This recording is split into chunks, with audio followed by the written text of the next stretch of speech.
नमो आं विष्णुपदाय कृष्णपृष्ठाय भूतले श्रीमते भक्तिवेदांत स्वामिनीति नामिने नमस्ते सरस्वती देवी गौरवाणी प्रचारिणे निर्विशेष शून्यवादी पाश्चात्य देशतारिणे श्री चैतन्य मनोभीष्टं स्थापितं जन भूतले स्वयं रूप कदमहं ददति सपदस्तिकम् ओम नमो भगवते ओम नमो वासुदेवाय। हरिकथा कृष्ण कथा भागवती कथा अमल ग्रंथ कलिहत जीव उद्धार हওয়ার জন্য এই ভাগবত শ্রবণ করুন এবং বহু জন্মের পাপ থেকে মুক্তি হয়ে গোলক ধামে ফিরে যান। আজ ভাগবতের স্কন্ধ 6 অধ্যায় 9 বিশ্বরূপ কে ইন্দ্র বধ করেছিলেন এবং সেই জন্য বিশ্বরূপের পিতা ইন্দ্রকে বধ করার জন্য এক যজ্ঞ অনুষ্ঠান করেছিল এবং সেই যজ্ঞ অনুষ্ঠান থেকে যে বিত্রাসুরের আবির্ভাব হয়েছিল সেইটি আপনাদের সামনে তুলে ধরছি, আপনারা শ্রবণ করুন। তস্যাসন বিশ্বরূপস্য শিরাংশিদ্রেণ ভারত সমপিত্তং সুরা ইতমন্নদমিতি শুশ্রম। সুখদেব গোস্বামী বললেন, হে মহারাজ পরীক্ষিত, আমি পরম্পরা সূত্রে শুনেছি যে সেই দেব পুরোহিত বিশ্বরূপের 3টি মস্তক ছিল। একটির দ্বারা তিনি সোমরস পান করতেন, অন্যটির দ্বারা তিনি সুরা পান করতেন এবং অপরটি দ্বারা তিনি অন্নহার করতেন। হে মহারাজ পরীক্ষিত, বিশ্বরূপ তার পিতার দিক থেকে দেবতাদের সঙ্গে সম্পর্কিত ছিলেন এবং তাই তিনি প্রকাশ্যভাবে বিনয়ের সঙ্গে ইন্দ্রায় ইদং সাহা এবং ইদম অগ্নয়ে ইত্যাদি মন্ত্র উচ্চস্বরে উচ্চারণ করে অগ্নিতে দেবতাদের উদ্দেশ্যে হবি প্রদান করেছিলেন। যদিও তিনি দেবতাদের নামে যজ্ঞে ঘি আহুতি দিয়েছিলেন, তবুও দেবতাদের অজ্ঞাতসারে তিনি অসুরদেরও যজ্ঞ ভাগ নিবেদন করেছিলেন, কারণ তার মাতৃ সম্বন্ধে তিনি তাদের সঙ্গে সম্পর্কিত ছিলেন। তদেব হেলনং তস্য ধর্মালিকং সুরেশ্বর আলক্ষ্য তার সবিতস্ত চিরচন্ন ছিন্ন তরুষা। কিন্তু একসময় দেবরাজ ইন্দ্র বুঝতে পেরেছিলেন যে বিশ্বরূপ গোপনে দেবতাদের প্রতারণা করে অসুরদের যজ্ঞ ভাগ নিবেদন করেছিলেন। তখন তিনি অসুরদের কাছে পরাজিত হওয়ার ভয়ে এবং বিশ্বরূপের প্রতি অত্যন্ত ক্রুদ্ধ হয়ে তৎক্ষণাৎ তার 3টি মস্তক ছেদন করেছিলেন। তখন যে মস্তকটি দিয়ে তিনি সোমরস পান করতেন সেটি কপিঞ্জল পক্ষীতে রূপান্তরিত হয়েছিল, যে মস্তকটি দিয়ে সুরা পান করতেন সেটি কলবিঙ্ক পক্ষী এবং যে মস্তকটি দিয়ে অন্ন ভোজন করতেন সেটি তিত্তিরি পক্ষী হয়েছিল। ইন্দ্র যদিও ব্রহ্মত্বজনিত পাপ স্থলন করতে সমর্থ ছিলেন, তবুও তিনি কৃতাঞ্জলি হয়ে অনুতাপ সহকারে সেই পাপ গ্রহণ করেছিলেন। তিনি 1 বছর যাতনা ভোগ করার পর নিজের বিশুদ্ধিকরণের জন্য সেই পাপের ফল পৃথিবী, জল, বৃক্ষ, স্ত্রী জাতির মধ্যে ভাগ করে দিয়েছিলেন। ভূমির খাত আপনা থেকে পূর্ণ হয়ে যাবে। ইন্দ্রের কাছে এই বর পেয়ে ভূমি ইন্দ্রের ব্রহ্মত্বজনিত পাপের 1/4 গ্রহণ করেছিলেন। সেই পাপের ফলস্বরূপ আমরা ভূপৃষ্ঠে মরুভূমি দেখতে পাই। তুর্যং ছেদ বিরাহন বরণ জগৃহ ধ্রুমা তেষং নির্যাস্বরূপেণ ব্রহ্মত্ব প্রদর্শতে। তাহলে আমরা যে ভূপৃষ্ঠে মরুভূমি দেখতে পাই, এটা ইন্দ্রের কাছে এই বর পেয়ে ভূমি ব্রহ্মত্বজনিত পাপের 1/4 গ্রহণ করেছিল। তাই সেই পাপের ফলস্বরূপ আমরা পৃথিবীতে অনেক জায়গায় কোনো উদ্ভিদ জন্মায় না, সেটি আমরা মরুভূমি বলে জানি। বৃক্ষের ইন্দ্রের কাছে বর লাভ করেছিলেন যে তাদের কাটা হলেও তাদের ডালপালা আবার বর্ধিত হবে। সেই বর লাভ করে বৃক্ষেরা ইন্দ্রের ব্রহ্মত্বজনিত পাপের 1/4 গ্রহণ করেছিলেন। গাছ কাটলে গাছের ডাল দিয়ে গাছ হয়, গাছ কাটলে গাছের গোড়া থেকে গাছ হয়। এখন এই ব্রহ্মত্বজনিত পাপের গাছ গ্রহণ করেছিল, কিন্তু এই বরটি তারা চেয়ে নিয়েছিল যে আমাদের কেটে ফেলে দিলেও আমরা আবার নতুন করে জন্মাতে পারব। নারীগণ ইন্দ্রের কাছে বর লাভ করেছিলেন যে তারা সর্বকালে মৈথুন সম্ভোগ করতে পারবে। এমনকি গর্ভাবস্থা ও সম্ভোগ যদি গর্ভের পক্ষে ক্ষতিকারক না হয় তাহলে সম্ভব করতে পারবে। সেই বর লাভ করার ফলে তারা ইন্দ্রের পাপের 1/4 গ্রহণ করেছিল। তাই প্রতি মাসে ঋতুকালে রজরূপে সেই পাপ দৃষ্ট হয়। ইন্দ্রের কাছ থেকে জল বর লাভ করেছিল যে অন্য দ্রব্যের সঙ্গে তার মিশ্রণের ফলে সেই বস্তুরই আধিক্য ঘটবে। সেই বর লাভ করে জল ইন্দ্রের ব্রহ্মহত্যজনিত পাপের 1/4 গ্রহণ করেছিল। সেই পাপ জলে বুদ্বুদ এবং ফেনা রূপে দেখা যায়। যখন জল আহরণ করা হয় তখন বুদ্বুদ ও ফেনা বাদ দিয়েই তা আহরণ করতে হয়। বিশ্বরূপের মৃত্যুর পর তার পিতা তুষ্টা ইন্দ্রাকে হত্যা করার জন্য এক যজ্ঞ অনুষ্ঠান করেছিলেন। হে ইন্দ্র শত্রু, তোমার শত্রুকে অচিরে বধ করার জন্য তুমি বর্ধিত হও, এই বলে যজ্ঞে তিনি আহুতি নিবেদন করেছিলেন। তারপর অম্বুহার্য নামক যজ্ঞের দক্ষিণ দিগন্তে অগ্নি থেকে প্রলয়কালীন কৃতান্তের মতো অত্যন্ত ভয়ঙ্কর দর্শন এক অসুর উৎপন্ন হয়েছিল। চতুর্দিকে বিক্ষিপ্ত বাণের মতো দ্রুত গতিতে সেই অসুরের শরীর দিন দিন বর্ধিত হতে লাগলো। তার শরীর দগ্ধ পর্বতের মতো প্রকাণ্ড কৃষ্ণবর্ণ ছিল। তার অঙ্গের দীপ্তি সান্ধ্যকালীন মেঘ সমূহের মতো ছিল। তার শিখা শুষ্ক উত্তপ্ত তাম্রের মতো পিঙ্গল বর্ণ ও নেত্রোদয় মধ্যাহ্নকালীন সূর্যের মতো অত্যন্ত উগ্র ছিল। সে ছিল দুর্জয় এবং মনে হচ্ছিল যেন সে তার জ্বলন্ত ত্রিশূলের উপর তিলক ধারণ করেছে। সে উচ্চস্বরে চিৎকার করতে করতে যখন নৃত্য করছিল তখন মনে হচ্ছিল যেন সারা পৃথিবী ভূমিকম্পের ফলে কম্পিত হচ্ছে। সে যখন বারবার ঝিমবন করছিল তখন মনে হচ্ছিল যেন তার পর্বত গহ্বরের মতো গভীর মুখের দ্বারা সমগ্র আকাশ গ্রাস করার চেষ্টা করছে।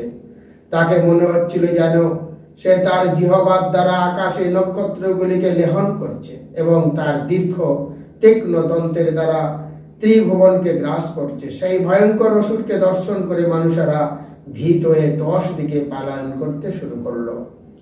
জনাপৃত্তা ইমলকস্তপসা তাষ্টমূর্তিনা সবৈবৃত ইতি প্রক্ত পাপ পরম দারুণ। তষ্টার পুত্র অত্যন্ত ভয়ঙ্কর দর্শন সেই অসুর তার তপস্যার প্রভাবে সমগ্র লোক আবৃত করেছিল। তাই তার নাম হয়েছিল বৃত্র, অর্থাৎ যে সব কিছু আবৃত করে।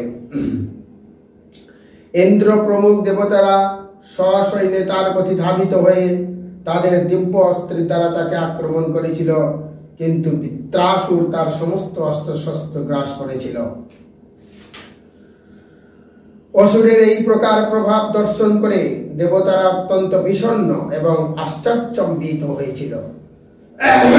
দেবতারা তখন নিস্তেজ হয়ে পড়েছিল। তাই তারা সকল একত্রে মিলিত হয়ে অন্তর্যামী ভগবান নারায়ণের প্রসন্নতা বিধানের জন্য তার পূজা করতে শুরু করেছিল। দেবতারা বললেন, বায়ু, আকাশ, অগ্নি, জল ও মাটি, এই পঞ্চমহাভূত থেকে ত্রিলোক সৃষ্টি হয়েছে, যা ব্রহ্মা আদি দেবতাদের দ্বারা নিয়ন্ত্রিত হয়। কাল আমাদের বিনাশ করবে।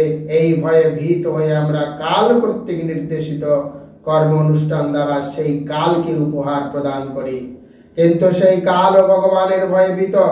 অতএব এখন আমরা সেই পরমেশ্বর ভগবানের পূজা করি, যিনি আমাদের পূর্ণরূপে রক্ষা করতে সক্ষম। ভগবান সম্পূর্ণরূপে অহংকার এবং তিনি কোনো কিছুর দ্বারাই আশ্চর্যচম্বিত হন না। তার চিন্ময় পূর্ণতার ফলে তিনি সর্বদা আনন্দময় ও সর্বতভাবে সন্তুষ্ট। তার কোনো জড় উপাধি নেই এবং তাই তিনি স্থির এবং অনাসক্ত। সেই পরমেশ্বর ভগবান সকলের পরমাশ্রয়। যে ব্যক্তি অন্যের দ্বারা নিজের রক্ষা কামনা করে সে অবশ্যই অত্যন্ত মূর্খ, যে কুকুরের লেজ ধরে সমুদ্রে পার হওয়ার বাসনা করে। সৃষ্টির আদিতে ভয়ঙ্কর প্রলয় শরীরে প্রচন্ড বায়ু ভয়ঙ্কর তরঙ্গের সৃষ্টি করেছিল।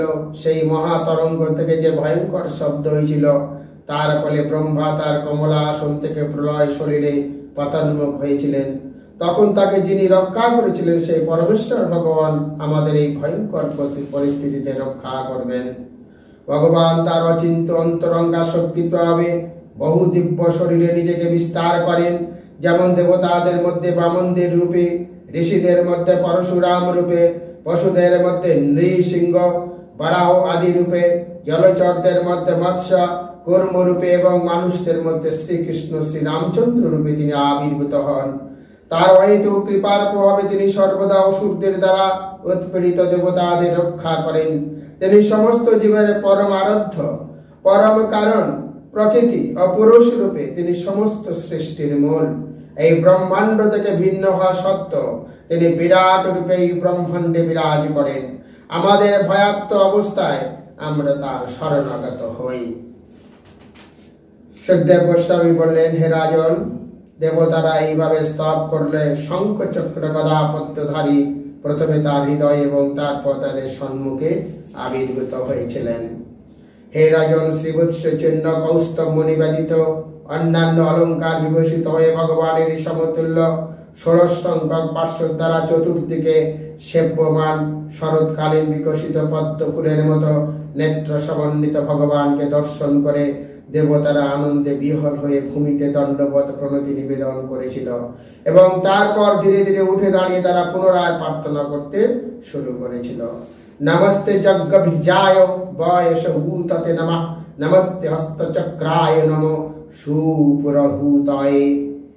দেবতারা বললেন, হে পরমেশ্বর ভগবান, আপনি যজ্ঞের ফল প্রদানকারী এবং আপনি যজ্ঞের ফল বিনাশকারী কাল স্বরূপ। আপনি অসুরদের বিনাশের জন্য চক্র বিক্ষেপকারী, আপনি বহু নামধারী। হে ভগবান, আমরা আপনাকে শ্রদ্ধা সহকারে নমস্কার করি।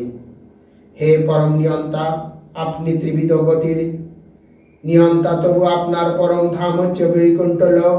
যেহেতু আপনি জগৎ সৃষ্টি করার পর আমরা এসেছি, তাই আপনার কার্যকলাপ অবগত হওয়া আমাদের পক্ষে অসম্ভব।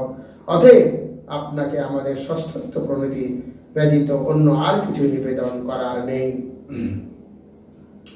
হে ভগবান, হে নারায়ণ, হে বাসুদেব, হে আদি পুরুষ, হে মহাপুরুষ, হে মহানুভাব, হে পরম মঙ্গল, হে পরম কল্যাণ, হে পরম করুণাময়, হে নির্বিকার, হে জগদ্ধার, হে লোকনাথ, হে সর্বেশ্বর, হে লক্ষ্মীনাথ, পরমংশ পরিব্রাজক। সন্ন্যাসীরা যারা কৃষ্ণ ভক্তি প্রচার করার জন্য পৃথিবীর সর্বত্র ভ্রমণ করেন, ভক্তিযোগে পূর্ণরূপে সমাধিমগ্ন হয়ে তারা আপনাকে উপলব্ধি করতে পারেন। যেহেতু তাদের মন আপনাতে একাগ্রীভূত, তাই তারা তাদের শুদ্ধ অন্তঃকরণে আপনার স্বরূপ হৃদয়ঙ্গম করতে পারেন। যখন তাদের হৃদয় অন্ধকার সম্পূর্ণরূপে বিদীর্ণ হয় এবং আপনি তাদের কাছে প্রকাশিত হন, তখন তারা আপনার চিন্ময় স্বরূপের দিব্য আনন্দ আস্বাদন করতে পারেন। তারা ছাড়া আর কেউ আপনাকে উপলব্ধি করতে পারে না। তাই আমরা আপনাকে আমাদের ষষ্ঠত্ব প্রণতি নিবেদন করি। আমাদের দুটি প্রশ্ন। সাধারণ বদ্ধ জীব ছাড়া প্রকৃতির নিয়মে অধীনে এবং তার ফলে তাকে তার কর্মের ফল ভোগ করতে হয়। আপনিও কি একজন সাধারণ মানুষের মতো জড়া প্রকৃতির গুণ থেকে উৎপন্ন একটি শরীর অবস্থান করেন? আপনি কি কাল, কর্ম আদির অধীনে সকৃত শুভ ও অশুভ ফল ভোগ করেন? নতুবা আপনি কি আত্মরাম, জড় বাসনামুক্ত এবং নিত্য চিত্ত শক্তি যুক্ত নিরপেক্ষ সাক্ষী রূপে কেবল বিরাজ করেন? আমরা আপনার প্রকৃত স্থিতি বুঝতে পারি না। একটি রজ্জু মোহচ্ছন্ন ব্যক্তির কাছে সর্পের মতো প্রতিভাত হয়ে ভয় উৎপাদন করে, কিন্তু যথার্থ বুদ্ধি সমন্বিত ব্যক্তি জানেন যে তা কেবল একটি রজ্জু। তেমনি আপনি সকল হৃদয়ে পরমাত্মা রূপে তাদের বুদ্ধি অনুসারে ভয় এবং অভয় উৎপাদন করেন, কিন্তু আপনার মধ্যে কোনো দ্বৈত ভাব নেই। অতএব হে মধুসূদন, যারা আপনার মহিমা সমুদ্রের এক বিন্দু অমৃত আস্বাদন করেছেন, তাদের মনে নিরন্তর আনন্দে ধারা প্রবাহিত হতে থাকে। এই প্রকার মহান ভক্ত মায়িকী দৃষ্টি শ্রুতিজাত বিস্ময় সুখের আবাস বিস্তৃত হন। সমস্ত বিষয় বাসনা থেকে মুক্ত এই মা ভাগবতেরা সমস্ত জীবের প্রকৃত সুহৃদ, তাদের মন সর্বতভাবে আপনাতে নিবেদন করে এবং চিন্ময় আনন্দ আস্বাদন করে।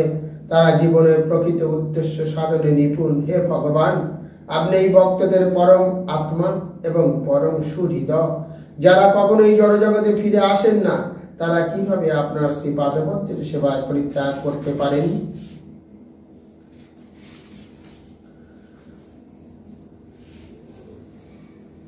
অকস্মাৎ তাবাকনং তথা ততনতনং হরি তব চরণ লী যুগলদ্ধা নানুবদ্ধ হৃদয় নিগড়নং স্বলিঙ্গ বিবরেণাত্মসাত কৃত নামনুকম্পনরঞ্জি তশিদরু চির শিশিরাশ্রিত বালকেন বিগলিত মধুর মুখর সমৃত কলয়া চাস্ত পায়মন ঘনর্ষিত। হে পরম রক্ষক, হে পিতামহ, হে পরম পবিত্র ভগবান, আমরা সকলে আপনার শ্রীপাদ পদ্মের শরণগত।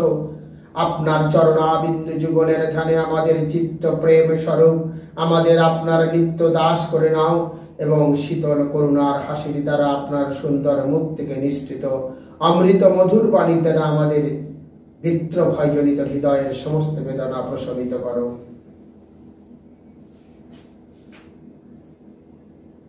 অধিক স্বয়ং তদুপকল্পতয়াং ভগবান পরশুরামর পরমুগরস্তব চরণ শতলাশ সচ্চায়ং বিবিধর্জিত নত সংসার পরিশ্রমরশ্রমু ননিপশ্রীতরং বয়ং জাতকমন পশ্যদীতা। অতএব হে পরমেশ্বর, হে কৃষ্ণ, হে তষ্টানন্দর, এই ভয়ঙ্কর বৃত্রাসুরকে আপনি সংহার করুন, যে আমাদের অস্ত্র, আউধ এবং তেজরাশি গ্রাস করেছে।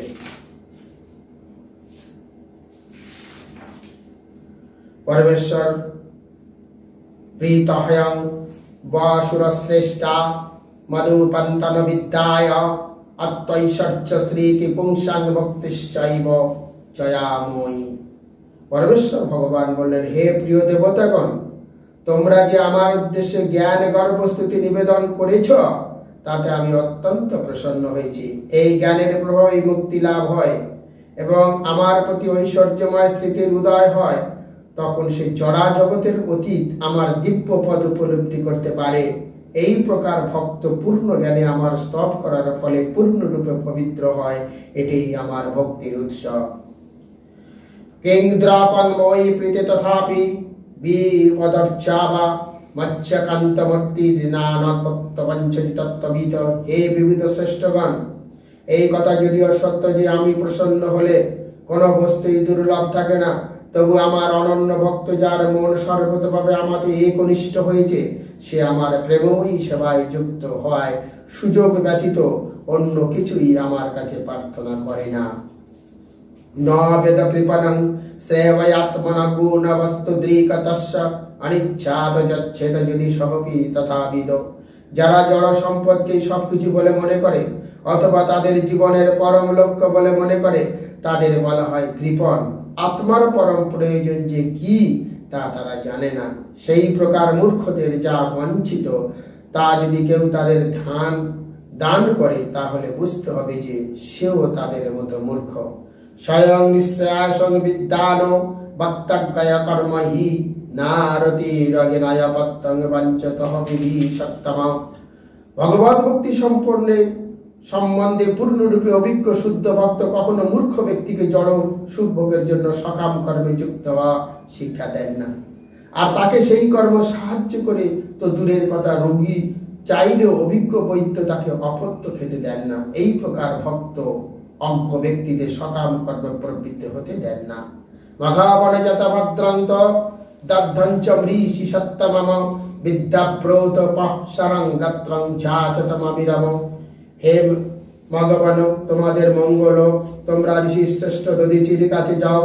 বিদ্যাব্রত তপস্যা দ্বারা তার শরীর অত্যন্ত সুদৃঢ় হয়েছে। অবিলম্বে তার কাছে গিয়ে তার ওই দেহ প্রার্থনা করো। শাবধিগত দাবয় শিবং ব্রহ্ম নিষ্কল যদা বস্য শির নম তয়োরমরতং বদ্ধ। সেই দধাঞ্চ ঋষি, যিনি দধিচি নামে পরিচিত, স্বয়ং ব্রহ্মবিদ্যা লাভ করে সেই ব্রহ্মজ্ঞান অশ্বিনী কুমারাদ্বয়কে দান করেছিল। কথিত আছে যে দধ্বঞ্চ অশ্বশির ধারণ করে তাদের সেই মন্ত্র দান করেছিলেন। তাই সেই মন্ত্রকে বলা হয় অশ্বশির। দধিচির কাছ থেকে সেই মন্ত্র লাভ করে অশ্বিনী কুমারাদ্বয় জীবন মুক্ত হয়েছে। দবাঞ্চ নারায়ণ কবচ নামক দুর্ভেদ্য বর্ম ত্বষ্টাকে দিয়েছিল। ত্বষ্টা তার পুত্র বিশ্বরূপকে তা দান করেন এবং বিশ্বরূপের কাছ থেকে তোমরাও তা প্রাপ্ত হয়েছ।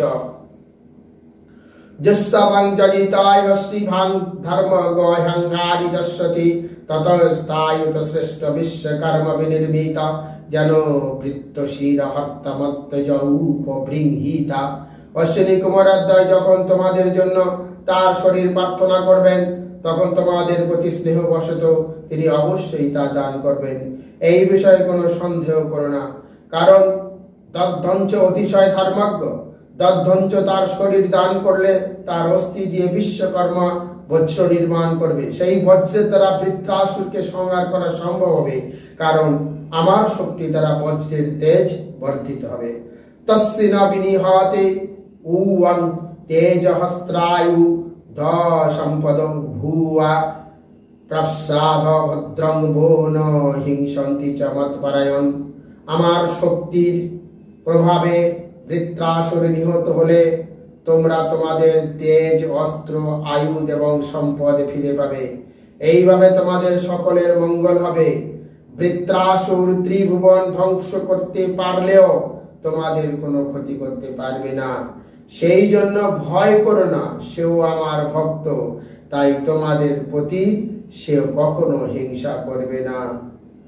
হরে কৃষ্ণ, রাধে রাধে। শ্রীমদ্ ভগবতের ষষ্ঠ স্কন্ধের বৃত্রাসুরের আবির্ভাব নামক নবম অধ্যায় শেষ হলো। সমস্ত হিন্দু সনাতন ভক্তদের বলছি, আপনারা পবিত্র দেহে শুদ্ধ মনে ভাগবত শ্রবণ করুন এবং বহু জীবনের পাপ থেকে মুক্তি হয়ে গোলকধামে ফিরে যান। রাধে রাধে।